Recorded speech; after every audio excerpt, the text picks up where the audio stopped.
एका धंद्यात सुरेशने काही रक्कम 3 वर्षासाठी व रमेशने 7,800 रुपये 2 वर्षासाठी गुंतवले। त्या व्यवहारात झालेल्या 7,200 रुपये नफ्यापैकी रमेशला 3200 रुपये नफा मिळाला।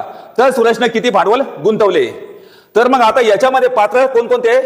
सुरेश आणि रमेश। आता सुरेश आणि रमेश असे दोन पात्र मांडायचे। त्याच्यानंतर सुरेशने काही रक्कम म्हणजे भांडवल किती 3 वर्षासाठी गुंतवले। त्याच्यानंतर रमेशने 7,800 रुपये 2 वर्षासाठी गुंतवले। त्या व्यवहारात झालेल्या 7,200 रुपये नफ्यापैकी झालेला एकूण नफा किती आहे? 7,200 नफ्यापैकी रमेशला किती मिळाले सांगा? 3200 रुपये मिळाले। तर सुरेशने किती भांडवल गुंतवले? तर सुरेशचे भांडवल काढायचं इथं। मग आता सुरेशचे भांडवल काढण्यासाठी जोपर्यंत आम्हाला सुरेशचा नफा माहिती होत नाही तोपर्यंत आम्ही सुरेशचं भांडवल सांगू शकत नाही। तर मग काय करायचं? एकूण नफा किती आहे? 7,200। त्याच्यामध्ये रमेशचे किती आहे? 3200 रुपये वजा करायचे। 200 मधून 200 गेले किती राहिले? 3 शून्य। 7 मधून 3 गेले 4। 4000 कोणाचे आहे? सुरेशचे।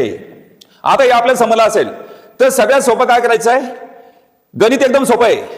जास्त संख्यावर कमी संख्या खाली आणि तिरपा गुणाकार करायचा आहे। काय म्हणायचं? जास्त संख्यावर कमी संख्या खाली तिरपा गुणाकार। तर असं या ठिकाणी तिरपा गुणाकार या पद्धतीने करायचा आहे।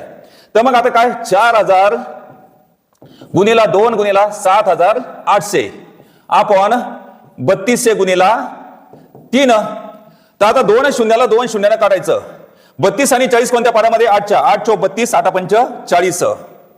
2 आणि 4 कोणत्या पाड्या? 2च्या। बे एक बे, बे दोन्ही 4, बे एक बे, बे त्रिक 6, एकराला बे नम 18। उचलायचे 2 शून्य जसे तसे लिहायचे। 3 एक 3, 3 13 39, उचला 2 शून्य जसे तसे लिहा।